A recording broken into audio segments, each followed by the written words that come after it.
Before she was labeled the anti-Gaga, before she penned the song Young and Beautiful and received her first Grammy win with the Summertime Sadness remix, Lana Del Rey grew up singing in her choir church. At 15, she was sent to boarding school to deal with her alcohol dependence. She's also traveled across the US building homes for Native Indians. My name is Michael McCrudden, detailing the life of Lana Del Rey prior to fame. Here for you on Before They Were Famous.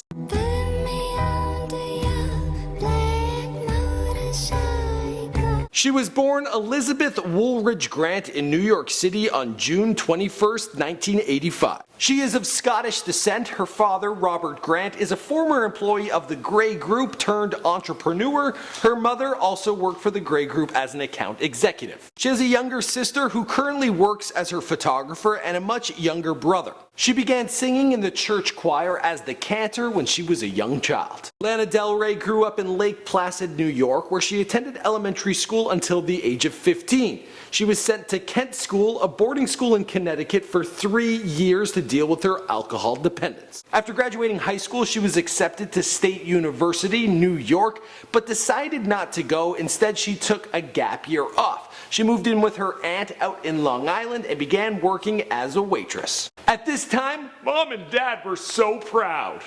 Not really. The following fall, Del Rey began attending Fordham University, studying the branch of philosophy known as metaphysics. At the age of 18, it was her uncle who taught her to play the guitar, and after she discovered this interest, she said, "I've realized that I could probably write 1,000,000 songs with those 6 chords." Around this time, she moved out into the Bronx to live by herself, and she began performing in nightclubs.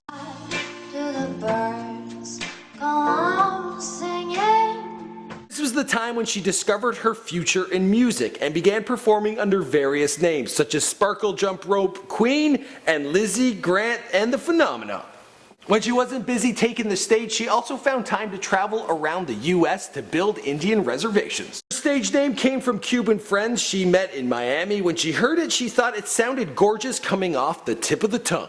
In a drastic move, she decided to go live in London, England for a few years.